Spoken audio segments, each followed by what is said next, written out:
You're watching PEGRI TV, Rhode Island's public access channel.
And welcome to Keep the Carousel Turning, a premiere of a quarterly 30-minute interview show featuring the history and the activities of the Slater Park Loof Carousel. My guest tonight, Patty Zacks, President of the Friends of the Slater Park Loof Carousel Committee, and with me now is Donna Houle, the historian for the Friends Committee, who will discuss the life and times of Charles I.D. Loof, a Danish master carver and builder of hand-carved carousels. Welcome to Keep the Carousel Turning, Donna. Thank you for inviting me, Bill. Yes, our premiere show here. So we're going to go over and talk about Loof tonight. And so you've done extensive research on Charles Loof, the carver and builder of the historic Slater Park Carousel. Give our audience a look into his life prior to immigrating to the United States in 1870. So he was born in 1852 in Denmark. Yes, and his dad was a wagon builder and a blacksmith, fourth generation.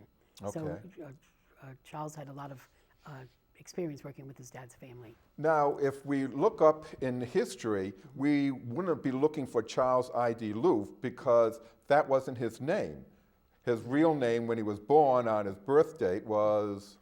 Carl Junger Detlef Loof. Yes, okay. Right. And then his, because of his father being a blacksmith and wagon builder, so Charles just had an affinity towards that type of work? I believe so, very involved in working with his hands and with wood. All right, and we've got a picture coming up showing Charles Loof and his wife, Anna Dahl. And they were actually married in 1874 after he went off to New York City. Is that correct? Right, he arrived in Brooklyn and he set up a carousel carving shop there. But he first worked as a furniture builder, and he'd bring home scraps of wood at night. And as a little hobby, he'd start to carve carousel animals. And he was also a ballroom dancer part-time, and that's where he met his wife. Oh, that's interesting. And so now, he came to the United States in 1870. What was the reason that he came to? What was the reason? Well, the Franco-Prussian War was going on in Denmark, and I think he probably would have been sent into the military if he had stayed. He probably wanted to start a new life for himself. Okay, and so he arrived in New York City. Well, why New York City? Or that was just? I think probably at Ellis Island. Yeah, that was just where everyone went over and immigrated into. Sure. So when he was at Ellis Island, in order to register and the rest, his name was changed at that point in time.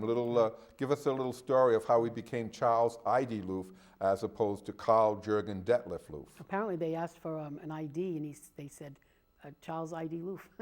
And that's what they wrote down on his little passport or whatever else he had. Right. All right, and so Donna, when and why did Loof begin to build carousels and carve the figures that we know so well? I think at that time carousels were becoming very popular in England and Germany and Denmark. And I think as a little hobby he started to use the scraps of wood that he brought home from the furniture shop. And apparently he had an affinity for it. He was quite good at it with his family background. Sure. And so now the very first carousel and the figures that he built was 1876, the Coney Island one. Right. Tell us about that story. Yeah, that was apparently, originally carousels would run by, horses would go around in a circle, and then steam, and then years later electricity. But he built that carousel there, it became very popular. and Coney Island was just developing, and people would go there on a weekend from working in the city all week. Yeah, we have a picture of Loof standing right outside of the very first carousel, looking very dapper and the rest. Sure. Yes, yes. So now you're saying now, was this the initiation into carousels into the States at that point in time, or who were some other of the famous carousel I think he was probably one of the carvers? first ones that became quite popular in the States. Okay. And he also hired people, Ilians and Carmel, who are quite adept at carousel carving. He hired them through the years to help him build his carousels all over the United States. All right. Now, Donna, you brought some tools that Charles Loof used to carve many of Carousel's menagerie figures. Tell us, how did you get these tools? And then we'll do a little show and tell. Sure. My very good friend Morris Nathanson from Pawtucket was a restaurant designer and involved in restaurant design and designed a lot of diners. And he told me before he passed away he had something special for me. And last year his wife Phyllis Nathanson gave it to me as a surprise. And it was some 5 carving tools. And we have one here today from Bob Billington that he let us borrow as part of the And collection. so how did Morris come to go over and get these tools that Charles Aldie Loof had? Yeah, apparently Morris told me in 1950 when he was a student at the University of Miami, he worked for Loof in the summer for his internship. And when he left, the family gave it to him. Loof had passed away a long time ago Sure, before of that course. and had moved to California. But he gave it to Morris as a gift. The family gave it to Morris as a gift. Oh, neat. And So you let's know do a how little it's- show and tell, Sure. all right? So the first one is, what are we looking at this point in time? That is what do we call it now? A clamp? A clamp, I'm sorry, sure. Parallel clamp, right. Okay, and what was it used for? Now, carousels, I always thought that the carousel horses in the menagerie were all just one piece of wood, but that's not true, is it? No, apparently in something like the giraffe that we have at Slater Park, which is quite unusual, it's a long dowel from the head to the neck and then the body of the giraffe. It's made up of different pieces that are put together. Yeah. I imagine the body is all quite carved, but And so we they had to know, use the clamp. great. Yeah, and we know this is Loof's clamp because if we look down here, you can actually see Right. CHAS Loof out there, right? That's quite an important piece, I think. And Absolutely. Bob Billington, the director of the Tourism Council, let us borrow it on a temporary loan to go along with the rest of the set that Morris gave me. Yeah, excellent. And you can tell by the wood, it's quite old. Yes, it is. Oh, absolutely. Yeah, and worn too. You can definitely Sure. tell it was used. All right, now our next one is, I guess, a mallet, right? Sure. Okay. They would use that to pound things on the carousel. I would Yeah, imagine. and you can see where It's a bit worn, too. very worn at this point in time there. So this is easily 100 years old, I would think right? so, sure. Yeah, The type of wood, I'm not sure what it's made out of, but it seems quite old to me. yeah, and And certainly. very, very original. And heavy also. Yeah. It's got a good weight to it. All right, and the next one we want to show, and what is this? That is a joiner plane, and they would use that to, almost like a sander, I guess, to plane and make, a friend of mine told me to, the pieces that were a little bit uneven, Yeah, go like that and make them even. all right, and we see there's, you can't see that as we're showing it, but there's a hole midway through, and I would think that this would be the place where they'd put the razor or the sharpening Or a thing piece of metal to help out. that sure. would go over and do that. Okay, and the last piece we have is a different type. A different type of a plane. It also has a piece of metal that's not there, but I've been told it's At the quite very easy bottom of it, right? Right. To use that as like a planer also. Interesting, okay. Yeah, that's really pretty It's cool. quite a nice thing to have, I think. Yes. We'd love to have it displayed at our carousel sometime. Well, I was just going to ask you that. So are you looking to go over and get a display case showing some of these Yeah. things? Yeah, some of our members of the committee have looked at display cases. They figure a locked, lit, bolted to the floor, a display case, maybe that type of wood, or the type of wood on your desk, make it look very old-fashioned. Okay.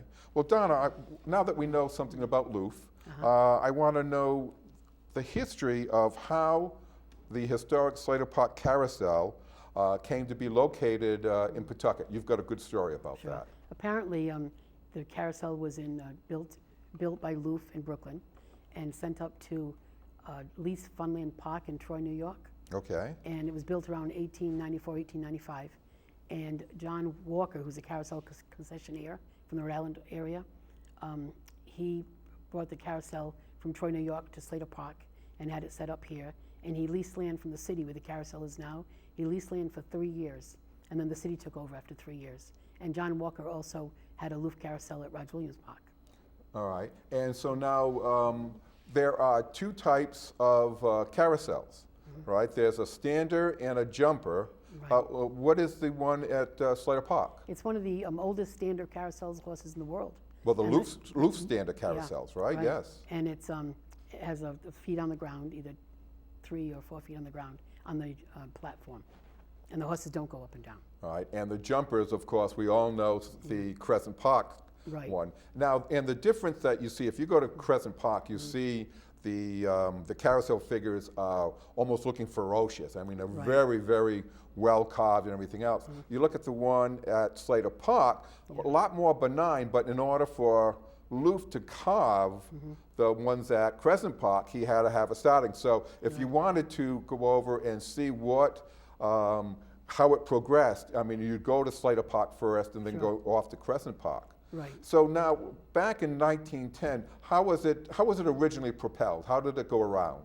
I believe in 1910 it was possibly steam in Slater Park. I don't know for sure. All right. Because electricity wasn't. But prior to that, let's say back in 1876 with Coney Island, how was it propelled? They said they have horses on the inside of the ring, and they would go around and turn the carousel that way. Really? Imagine that. Okay. They'd be very tired at the end of the day, I would think. Yeah. Well, and I think I had read someplace where the people from Peter thought they were abusing the horses, even though there were horses on the carousel, part of the figures and the rest, right? And so now Loof went over and came to Rhode Island at Crescent Park. Tell us a little bit about what was his showcase there.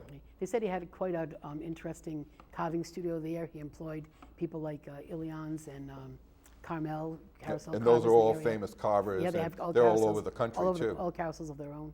Okay. And he employed them and helped them. He had quite a stable of carousel carvers, I believe, that he trained. And apparently, I think his studio might have been underground and next door to the carousel at Crescent Park. Yeah. And so, how many carousels did Loof go over and build and carve?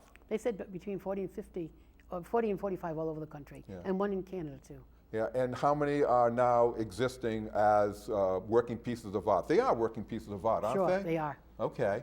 It's called American Folk Art, sure. And the Smithsonian magazine said a great form of American folk art.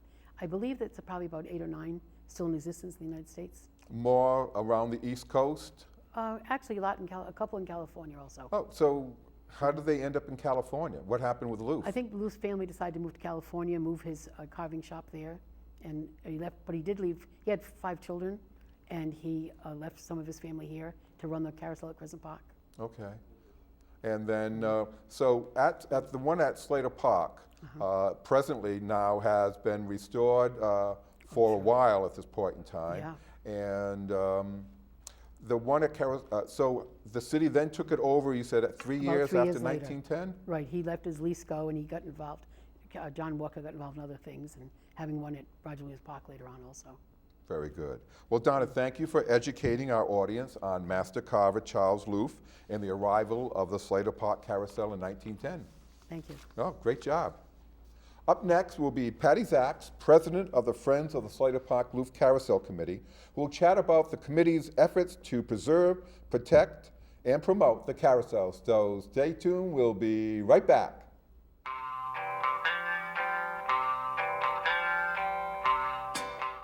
Welcome back. I'm Bill Mulholland, and this is the debut of Keep the Carousel Turning, a quarterly 30-minute interview show exclusively featuring the history and activities of the historic Slater Park Loof Carousel. My guest is Patty Zacks, who has been on the Friends of the Slater Park Loof Carousel Committee since 2020 and is presently serving her first term as president. Welcome to Keep the Carousel Turning, Patty. Thank you for having me. Great having you here. Now, Patty, tell our audience about the Friends of the Slater Park Loof Carousel Committee. So, excuse me, the committee is a volunteer committee really focused on helping to preserve, protect, and promote the Loof Carousel at Slater Park. Okay, and when did it begin, and How So- about the profit status and the rest? So actually what we discovered is that back in 1992, the Friends of the Louvre Carousel was registered with the state as a nonprofit. It revitalized itself back in 2018 with Janice McHale and Donna Houle. And when Janice passed away in 2020, it kind of came to a standstill, and I got involved at that point. So it's gone through some changes. In this past January, we welcomed a brand new committee, which also included Donna Houle. And some of the positions have changed, but our focus is to really honor the history of the carousel at Slater Park. It's a 10-member committee, all volunteer, correct? All volunteer, yes. All right, and who are your committee members? Yeah, let's see if I can remember. So Okay. it's Herman Brewster, Diane Dufresne, Cheryl Babyak, Donna Houle, Bob Benson, Wendy Jenks, myself, and of course Bill Mulholland. And Mike Cassidy. And Mike Cassidy, Of course, thank you. absolutely. My mentor and many people's mentors at that point in time. All right, and so you meet once a month? Is that what you do? We meet once a month. So like I said, we've gone through some changes with this new committee that started this past January. We've really got some strong focus areas. So we, of course, want to raise money to preserve the carousel. You know, just like an old home, this old structure from 1895 needs a lot of work. And our help, where we work with the city of Pawtucket, we're separate from the city of Pawtucket, we try to find ways to raise money through grants, donations, and we've been selling little merchandise up to this point. All right, so the Friends group is basically a fundraising arm of the carousel. And now that you're 501c3, is that correct? So we became a 501c3 almost 2 years ago. Okay. So And that will enable the Friends group to go over and apply for grants from foundations that the city could not go over and do that. So do you feel that the combination of passing bond issues and community development block grants, which the city will be able to go over and help with the maintenance and preserve, along with what the Friends group will be able to do in raising grants and the rest, is a good collaboration? absolutely, absolutely. And we're still finding our way because we are working with the city. We can have ideas, but we don't own the carousel. We're there to support the carousel. So we're still working that out. Okay. But, you know, we're off to a good start. Oh, I agree. So Patty, in what ways does the Friends of the Slater Park Louvre Carousel Committee attempt to raise funds? Well, we've had some donations in the past. Before the new committee, we were able to obtain a $2,500 grant from the Rhode Island Heritage Harbor Museum. And that money is going to be used to help us create a interpretive sign.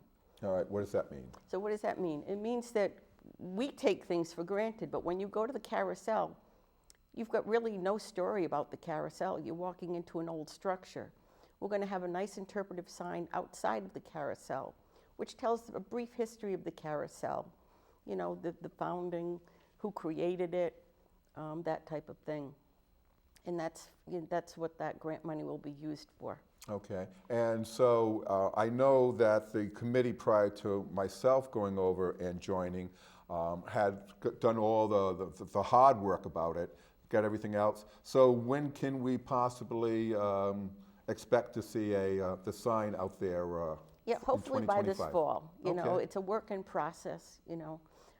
Some things don't happen instantly. You know, we had to create it and a lot of back and forth, but it's ready to go. Yeah. But a perfect example of what the Friends Committee can do on a small basis, but also serve a larger function, correct? Correct. All right. And so now you've had, you also, during certain times, certain festivals, I guess that you've got the big festival in September, right, which is called the Arts. I believe it's, yeah, I'm not sure what it's happening. I was just a volunteer, but we traditionally had the Slater Park Fall Festival. So that brought thousands of people from all over to the Slater Park each year. Okay. And do you have certain things that you can sell during these festivals? So during the art festival, Sure. that's a juried event. So Which means what? Means that the vendors have to be accepted. We need to make sure that the work is what we feel appropriate for selling in Slater Park. So it's not a yard sale? It's not a yard Right. sale. It's not a yard sale. It's not unlike the Statewide Arts Festival. Like I Okay. said, it's brought thousands of people to the park. In the past, I know we've had a lot of rides. You know, learning the history, I don't know if you're aware of this, but do you realize that like almost 30,000 tickets are sold each year to ride the Carousel? That's remarkable. I mean, It really that's a is. lot of rides. Yes, it is, yes. So, and you know, as you can imagine, it takes a lot of work. So during these festivals, also the Winter Wonderland and the rest, Yep. there's, you have certain wares that the friends go over and sell in order to, you have a separate checking account from the city, of course, right? Correct. Yes. Okay, and Bob Benson's doing a great job as far as being our accountant for that, right? This is true, our treasurer, yeah. Treasurer. All right, and so what type of wares do you actually sell? You know, right now, up to this point, we've had simple things like ornaments. You know, that's been an annual tradition. We've got coffee mugs, we've got little trivets, memorabilia of that sort. So up to this point, we've needed to be selling it in person. But now that we're organized with this nonprofit group, we have funds that were donated to us where we'll be able to create a website. So you'll be able to buy those items online. Oh, okay. So not only will you be able to buy them if you come to Pawtucket, no matter where you are in the world, you can buy these ornaments. Yeah, and then you've got a wonderful patron and benefactor. Let's talk about that and what he has done to go over and again preserve, promote the Slater Park Roof Carousel. All right, so learning about the Carousel, and I'm a newbie here, so I don't pretend, but back in the late 60s, there was an effort to shut down the Carousel. They were going to auction it all off. And it was through the efforts of I believe her first name was Edna Partridge from Pawtucket. She rallied mothers, she rallied neighbors, and she had her son go out and get petitions signed to stop that auction, which they did successfully. And so why was the city trying to sell the carousel and all the figures at that point in time? It was in complete disrepair. Oh, okay. They completely let it go. And this seemed to be the logical thing to do, just get rid of it. That was the Right. philosophy at that point in time, get rid of the old stuff and and move on to something new, Right. right? And I know the Providence, Roger Williams Park had a historic carousel, and that actually did happen, and it wasn't stopped. So Right. just the locals' moms and kids actually had a say in it? Right, that's what the story goes, as the story goes. So what I learned from Jack, who is now a retired attorney, I believe, you know, he's been very good to this organization. He wants to see this carousel keep turning. So he has donated funds to help us build a website. He's donated funds to help get the word out about the carousel. And his heart is into it. You know, Jack is, like I said, retired. And, you know, I believe that he's doing this in honor of his mother. Sure, sure. And one of the very first donations from Mr. Partridge was in order to go over and have a brochure, because there was, the people in Pawtucket may know some of the history, but you actually have a brochure that is posted there and posted other places in the city or the state? I know that there were some brochures at the Visitor Center in downtown Pawtucket. Okay. Probably the library, but we did that on our own. And what did the brochure? Basically to tell people a very brief history, but it was basically to let people know when the carousel is open and that it existed. Okay. And now you talked about the website. So once the brochure was done, then Jack says, well, what else can I do? I'm sure.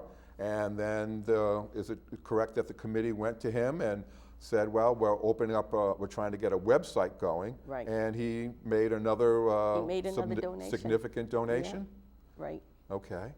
And then you also just recently received a donation through the state government. Let's talk Right. about that and who was responsible for that. So when we started out this past year, I started knocking on doors, and one of them was to our new state senator, Lori Urso.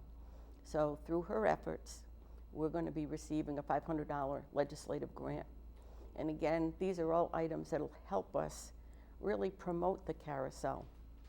Okay, So and we're just starting. sure. There's not a lot to report, but we're just starting. But so you've got $2,000 from Mr. Partridge and $500, so for $2,500. So what do you envision the website doing and serving the Friends of the Carousel, the city, and also the Slater Park Roof Carousel? So it will be a way to share the history. That's very important to this committee, to share the history of the carousel, to entice people in, to entice them to want to learn more. It'll be a way where we can sell merchandise to share the events that we're doing. And we've got some nice ideas down the road, really having to do with the history. And I think the history is what's going to set us apart. It will bring people in. We can have people that restore the carousel come in and educate us. We really need to know our history. And I think that's one thing that I've always noticed that's lacking. We could do a better job of.